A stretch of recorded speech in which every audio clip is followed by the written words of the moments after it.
Millie Weaver reporting for Infowars.com. I'm here with a guest that is going to remain anonymous because they're going to show us deep inside the Darknet, the dark web, where child pedophilia, pornography is shown, where sex trafficking goes on, drug trafficking, illegal gun sales goes on, identity theft, and so on and so forth.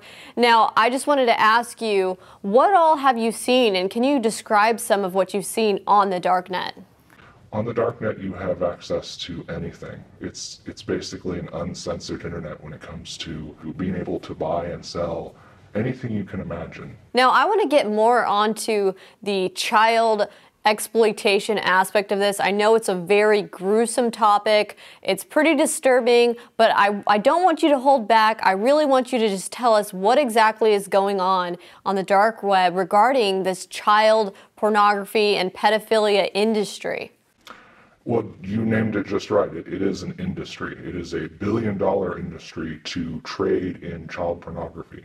One of the biggest problems with the child pornography industry is that in order to get in, you typically have to either spend a lot of money or create your own. So if you're going to create your own child pornography, you need victims, and they go out seeking victims in order to gain access to more child pornography. And then they trade it amongst each other. And they trade it much like you would trade something simple like a baseball card. They actually trade it as easily as that.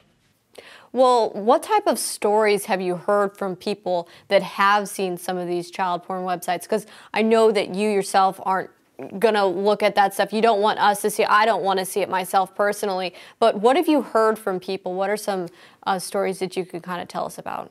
The child pornography industries and going into the human trafficking industries are just like forums where you would go and buy drugs, which we will see. And they are very similar, as in you can see here's what you're going to buy and here's how much you pay for it. And it's just like a product. The child is a product, the girl is a product, the boy is a product, and they are bought and sold as if they are products, just like any other store, only they're humans. This is the hidden wiki. There are a lot of Darknet stores where you buy. Each store usually has a focus of what it sells and what you can buy on it. And the bigger the store gets, the more like Amazon it gets, where you can buy and sell more things on it. Pretty crazy. And you were saying on this list here they do include the child sex trafficking and the pedophile sites? That's down in the what they call the erotic section. And the name they call it and the name you'll see on the Darknet is hard candy. So I see that. It says erotic 18 and up, and then it says erotic hard candy. What does hard candy stand for? Hard candy are children that are under 18. Typically, hard candy is much, much younger children than 18. So anywhere from 0 to 14 is the preference. Wow. And then you'll notice there's another category under that, which is jailbait. Jailbait is 16 to 18 typically. 16 to 18 is jailbait, okay, which I only see one link there. So it seems like actually even the 18 and up is not even as popular as the hard candy because there's way more links under hard candy. Right. So they have cams just as you would a cam girl has a cam. So cam girls are girls that go online and they do live shows for men and they perform sexual acts live. Well, they also have that for pedophiles as well.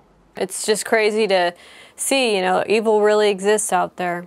And I can't go to some of these sites because just by going to these sites, it will bring up child pornography on my own personal computer, and I would rather not have child pornography on my own personal computer. Yeah, that's understandable. I mean, that's a crime. Yeah. These people do realize that they're committing a crime, right? That's why they're doing it. That's why they're doing it on the Darknet. Wow. Pretty crazy.